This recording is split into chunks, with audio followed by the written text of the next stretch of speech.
আজ আমরা কথা বলবো সূরা আল মারিজ নিয়ে। এর মানে হল আরোহণের সোপান বা সিঁড়ি। এই সূরাটা কিন্তু মানুষের একদম ভেতরের একটা সমস্যা আর সেখান থেকে বের হওয়ার পথ নিয়ে কথা বলে। তো চলুন শুরু করা যাক। বেশিরভাগ সূরার শুরুটা যেমন হয়, এটা কিন্তু তেমন না। কোনো ঘোষণা বা স্টেটমেন্ট দিয়ে শুরু হচ্ছে না, বরং শুরু হচ্ছে একটা প্রশ্ন দিয়ে।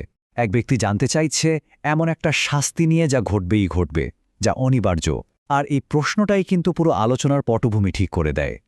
ভাবা যায় যে দিনের কথা বলা হচ্ছে, সেই একটা দিনের দৈর্ঘ্য হবে আমাদের পৃথিবীর হিসাবে ৫০,০০০ বছরের সমান। একটা দিন ৫০,০০০ বছর। এই বিশাল সংখ্যাটা আসলে সেই দিনের ভয়াবহতা আর তার ব্যাপকতা বোঝানোর জন্যই দেয়া হয়েছে।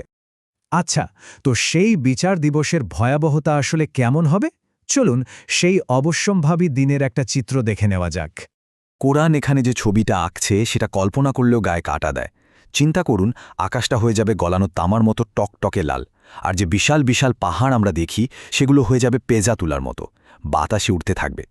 মানুষের সম্পর্কগুলোর কি হবে? কোনো বন্ধু তার বন্ধুর খোঁজও নেবে না। অবস্থা এতটাই বেগতিক হবে যে অপরাধীরা চাইবে নিজের ছেলে মেয়ে, স্বামী স্ত্রী, পুরো পরিবারকে মুক্তিপণ হিসাবে দিয়ে হলো যদি নিজে বাঁচা যায়। কিন্তু না, কোনো লাভ হবে না।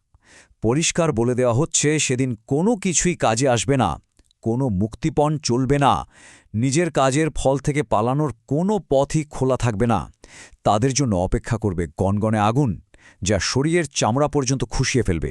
এই যে বাইরের জগতের ভয়াবহ বর্ণনা, এরপর সূরাটা হুট করে ফোকাসটা ঘুরিয়ে আনছে একদম আমাদের ভেতরের দিকে। মানুষের মনের একটা মূল সমস্যাকে এখানে চিহ্নিত করা হচ্ছে। এই মূল সমস্যাটাকে বোঝানোর জন্য এখানে একটা দারুণ আরবি শব্দ ব্যবহার করা হয়েছে, হালুয়া। হালুয়া মানে কি? এর মানে হল মানুষ সৃষ্টিগতভাবে খুব অস্থির, অধৈর্য আর চঞ্চল প্রকৃতির। এখন এই যে অস্থিরতা, এটার দুটো একদম উল্টো দিক থেকে প্রকাশ পায়। যেমন যখন জীবনে কোনো কষ্ট আসে, বিপদ আসে, তখন সে একেবারে ভেঙে পড়ে, হাহুতাশ করতে থাকে। আবার ঠিক এর উল্টোটা হয় যখন ভালো কিছু ঘটে। যখন তার হাতে টাকা পয়সা বা সুযোগ সুবিধা আসে, তখন সে হয়ে যায় ভীষণ কৃপণ, সবকিছু আঁকড়ে ধরে রাখতে চায়। এই যে দুই রকম আচরণ, এটাই হলো হালুয়া প্রকৃতির লক্ষণ। তো সমস্যাটা তো বলা হলো, কিন্তু সবচেয়ে ইন্টারেস্টিং ব্যাপার হলো ঠিক এর পরেই এর সমাধানটাও বলে দেওয়া হচ্ছে।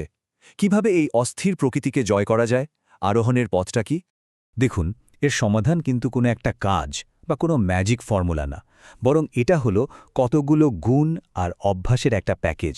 মানে ধীরে ধীরে একটা সুন্দর, স্থিতিশীল চরিত্র গড়ে তোলার মাধ্যমে এই অস্থিরতা থেকে মুক্তি পাওয়া সম্ভব।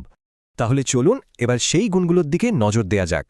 মোট ৮টা গুণের কথা বলা হয়েছে যা মানুষকে এই অবস্থা থেকে বাঁচাতে পারে। এগুলোকে বলা যেতে পারে নৈতিক চরিত্রের একটা ব্লুপ্রিন্ট। তো কি সেই ৮টা গুণ? ১. যারা নিজেদের নামাজে সবসময় স্থায়ী থাকে, মানে নিয়মিত নামাজ আদায় করে। ২. যাদের সম্পদে অভাবী আর বঞ্চিতদের একটা নির্দিষ্ট অধিকার আছে বলে মনে করে এবং তা আদায় করে। ৩. যারা বিচার দিবসকে মনে প্রাণে বিশ্বাস করে। ৪. যারা নিজেদের প্রভুর শাস্তিকে ভয় করে চলে। ৫. যারা নিজেদের লজ্জাস্থানের হেফাজত করে। ৬. যারা আমানাত আর ওয়াদা রক্ষা করে। ৭. যারা সাক্ষ্য দেওয়ার সময় সৎ আর অটল থাকে। আর ৮ নম্বরটা বেশ মজার, আবার নামাজের কথা বলা হচ্ছে। যারা নিজেদের নামাজের ব্যাপারে সব সময় যত্নবান। খেয়াল করে দেখুন, শুরুটাও নামাজ দিয়ে, আবার প্রায় শেষটাও নামাজ দিয়ে। একটা হলো নিয়মিত হওয়া, আর একটা হলো যত্ন নেওয়া। এই গুণগুলো অর্জনের ফলাফল কি?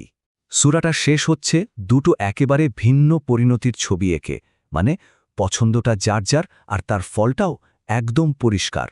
একদিকে যারা সৎকর্মশীল, যারা ওই গুণগুলো অর্জন করেছে, তারা থাকবে জান্নাতে, পরম সম্মানে। আর অন্যদিকে যারা সত্যকে অস্বীকার করেছে, তারা থাকবে চরম অপমান আর দিশেহারা অবস্থায়। দুটো পথ, দুটো সম্পূর্ণ আলাদা গন্তব্য। অস্বীকারীদের শেষ দৃশ্যটা কেমন হবে? বলা হচ্ছে তারা মাথা নিচু করে থাকবে, চোখে মুখে থাকবে অপমান, আর পাগলের মতো ছুটতে থাকবে কোনো একটা লক্ষ্যের দিকে, ঠিক যেন এক আতঙ্কিত দিশেহারা অবস্থা। সৎকর্মশীলদের জন্য যে সম্মানের কথা বলা হয়েছে, এটা তার ঠিক উল্টো চিত্র। তাহলে পুরো আলোচনা শেষে আমাদের সামনে কোন প্রশ্নটা এসে দাঁড়ায়? প্রশ্নটা হলো, আমাদের ভেতরের এই যে জন্মগত অস্থিরতা, এই স্বভাবের ঊর্ধ্বে ওঠার পথটা আসলে কি? কিভাবে এমন একটা চরিত্র গঠন করা সম্ভব যা এই অস্থিরতাকে জয় করতে পারে? সূরা মাআরিজ আমাদের ঠিক সেই ওপরে ওঠার, সেই আরোহণের পথটাই বাতলে দেয়।